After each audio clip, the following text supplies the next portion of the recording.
Hello guys and welcome back. Today we are going to see few different launchers. With that being said, let's dive in. The first launcher is Aris launcher.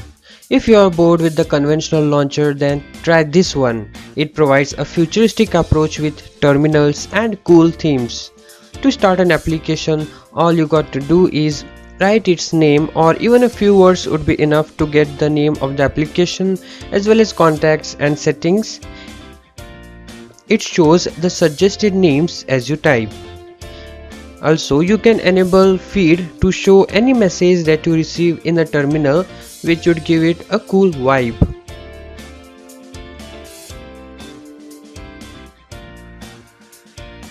You can customize a lot of things like wallpapers, widgets, display and config by pressing and holding a blank spot in the launcher. Let me show you by changing the wallpaper. And below you can find commands like call, WhatsApp, store, config, etc. which are suggested. Let's try the configuration, where you have many settings to try, including direct reply to WhatsApp and drawer functionality as well, and many more. You give it a try and check out these settings to know more. Let's move on to another application, which is HiOS launcher. The clock widget looks similar to that of Samsung Galaxy. The icons are good and the animations are smoother. The app categorization is not correct, with few apps being included in another category, which I'm not a big fan of.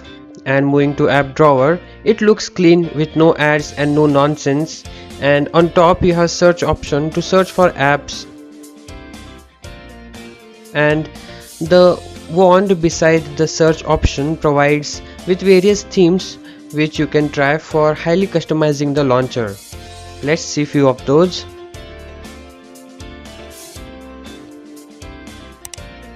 And on the left side of the launcher you can find feed. It's similar to that of MIUI with recent apps, phone manager and all. You have search option here to search for application and contacts as well. I particularly like that there are not many settings available, which makes it perfect for those who don't have time for customization and yet provides a beautiful looking and smooth working launcher. You only get the basic settings and the gesture support as well. And moving on to the next application, which is Apollo launcher. The icon pack and the theme that comes bundled in the launcher are great. This launcher has a very sleek and modern feel to the launcher. I also felt the overall user friendly yet fairly detailed customization makes this launcher a great standout in the application. And also you get a feed, which is common in all the launchers we have seen today, but here you can find RAM usage, battery remaining and recent apps as well. There are also applications provided by Apollo such as Apollo Boost and others, which I don't hate, but I don't like them either. And the search provides the Google results as well. Let's move on to settings, and here you will find a sizable settings to tinker with, like appearance, Apollo hub and all other options that you are aware of, and these launchers have all these settings available, so you can check it yourself. The Apollo folder provides smart folder categories by correctly bifurcating the apps in the categories, and this feature I like the most, and it worked correctly for the most part.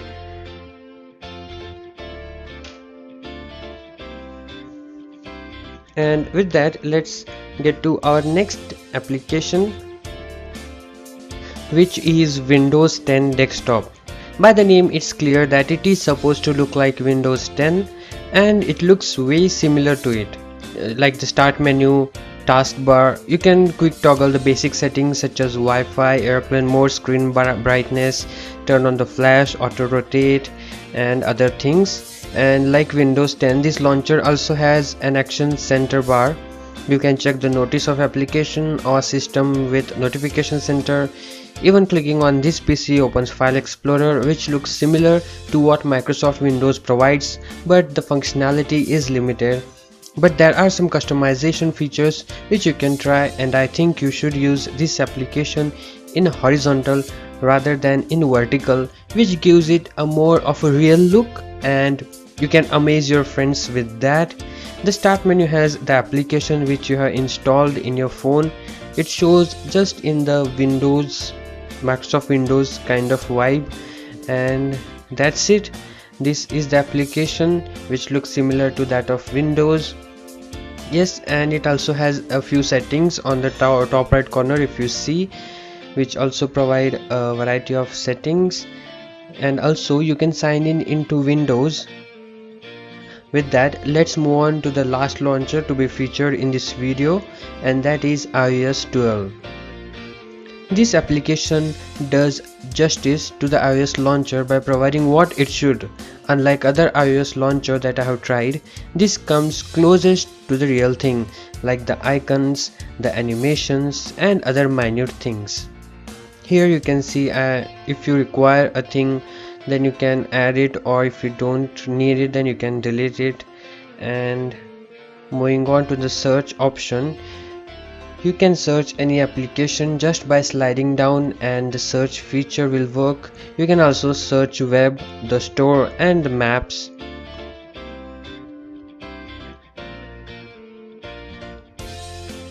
Going into the setting, you can find options like weather, wallpapers, which are many by the way. There are blur effect, hidden apps, and few more settings are also available which you can try. And that is all for today guys. To watch more such videos, hit that subscribe and like.